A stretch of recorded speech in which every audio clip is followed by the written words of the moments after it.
मामा, इस बार अगर तेज बारिश हुई तो हम फिर से भीग जाएंगे। पिछली बार तो दादी बीमार भी पड़ गई थी।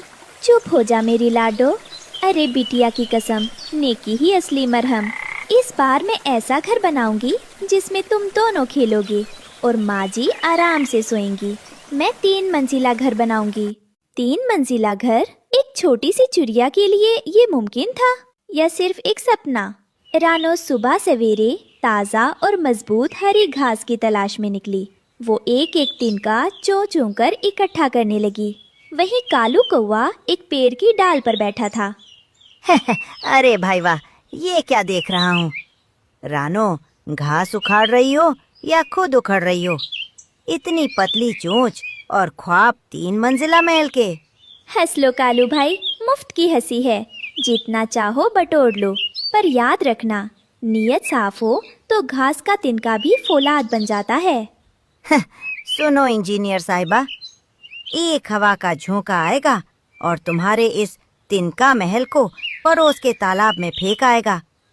बेकार में पसीना बहा रही हो। जाओ कहीं गड्ढा खोदकर छिप जाओ, आंधी आने वाली है। कालू भाई, अरे बिटिया की कसम, नेकी ही असली मरहम। पसीना बहाना मुझे मंजूर है, पर हाथ धरकर हार मानना नहीं। गजब हो गया तुम्हारा डर, पर मेरी मेहनत का कद तुम्हारे इस डर से बहुत ऊंचा है। तुम बस डाल पर बैठकर गिनती गिनना, मैं महल खड़ा करके दिखाऊंगी। रानो ने नीम के पेड़ की एक मजबूत डाल चुनी। उसने गीली घास का इस्तेमाल करके पहली मंजिल की नींव रखी। रानो चोंच से घास को सिलाई की तरह बुन रही थी।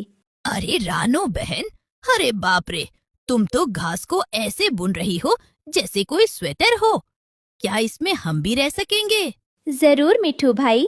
पहली मंजिल बच्चों के लिए, दूसरी माँ जी के लिए और तीसरी मेहमानों के लिए। अरे बिटिया की कसम, नेकी ही असली मरहम। रानो जब घास लेने दूर गई तो कालू कौवे ने पहली मंजिल की घास खींचकर उसे ढीला करने की कोशिश की। देख कोरी, आज इसका घर बनने से पहले ही गिर जाएगा।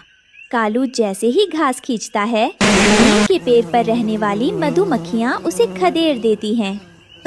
अरे भाई वाह, ये तो उल्टा पड़ गया, भागो। कालू तो डर के मारे हार मान चुका था, लेकिन गोरी कौवी के दिमाग में शैतानी की नई लहर दौड़ रही थी। उसने रसोई से चूना मतलब सफेद पाउडर चुराया था। अरे जी, आप तो डरपोक निकले। इस सफेद पाउडर को देखो। जैसे ही मैं इसे रानो की गीली घास पर डालूंगी, घास सूखकर झड़ जाएगी। फिर देखते हैं रानो का 3 मंजिला महल कैसे टिकता है।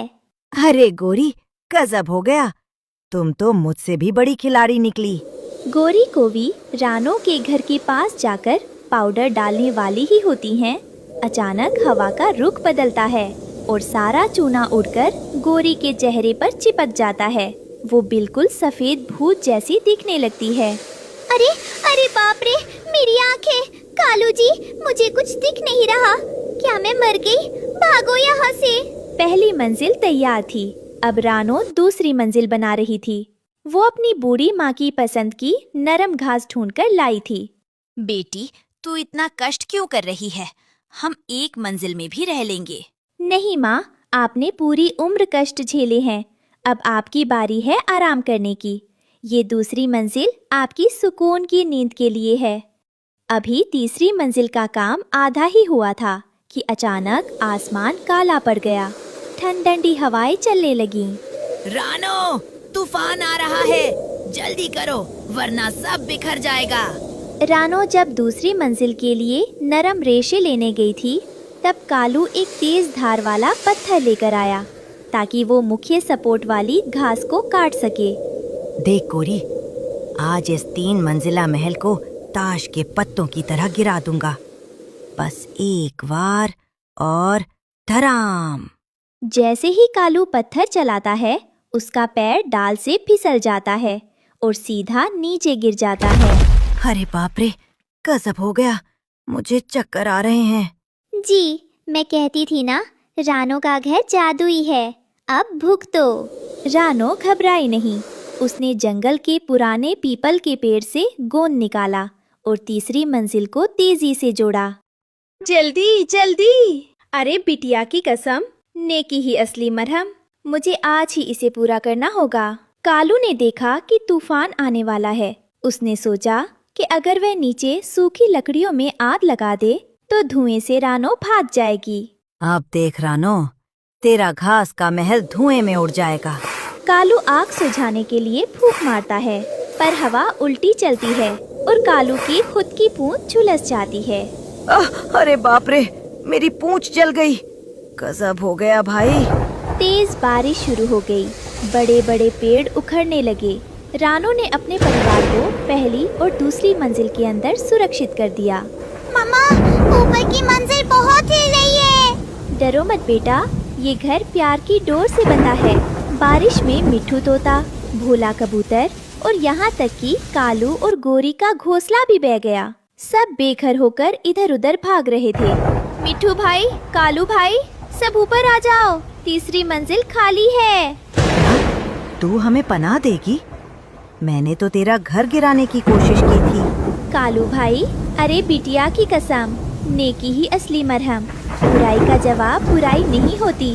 बाहर तूफान गरज रहा था, पर रानो के 3 मंजिला घास के घर में सब शांत थे। पहली मंजिल पर बच्चे खेल रहे थे, दूसरी पर दादी आराम कर रही थी और तीसरी पर जंगल के बेघर पक्षी थे। रानो, तुम्हारी मेहनत ने आज हमें मौत के मुंह से बचा लिया। गजब हो गया तुम्हारा हौसला। सुबह हुई, तूफान थम गया। रानो का 3 मंजिला घास का घर सूरज की किरणों में सोने जैसा चमक रहा था। रानो बहन, आज से मैं तुम्हारा नौकर हूँ। मुझे माफ कर दो। नौकर नहीं भाई, हम सब एक परिवार हैं। अरे बिटिया की कसम, नेकी ही असली मरहम। सूरज की सुनहरी रोशनी अब पूरे जंगल में फैल चुकी थी। रानो के 3 मंजिला घर के सामने पक्षियों का एक जमघट लगा था। तभी कालू कौवा और गोरी कव्वी पंख जोड़कर सामने आए। रानो बहन, तुमने सिर्फ घर नहीं बनाया, बल्कि मेरी अंधी आंखों को रोशनी दी है। आज से मैं और गोरी इस महल की चौकीदारी करेंगे। कोई दुश्मन इसकी तरफ आंख उठाकर भी नहीं देख पाएगा। हाँ रानो, और मैं जंगल की सारी चिड़ियों को तुम्हारी तरह मजबूत बुनाई सिखाने में तुम्हारी मदद करूंगी। अब किसी का घर बारिश में नहीं बहेगा। तभी रानो की बूढ़ी माँ बालकनी पर आई और मुस्कुराते हुए बोली, देखा कालू बेटा, नफरत से सिर्फ धुआं निकलता है, लेकिन प्यार और मेहनत से तो महल खड़े हो जाते हैं। रानो ने अपने बच्चों को गले लगाया और चहकते हुए कहा, गजब हो गया भाई, आज तो दुश्मन भी दोस्त बन गए। सच ही कहा है। अरे बिटिया की कसम, नेकी ही असली मरहम। अब चलो सब मिलकर इस आंगन में दाना चुगते हैं। सारे पक्षी एक साथ चहचहाने लगे और पूरा जंगल रानो की दरिया दिली के गीतों से गूंज उठा। रानो का वह घास का महल अब सिर्फ एक घर नहीं, बल्कि पूरे जंगल के लिए एकता का प्रतीक बन चुका था।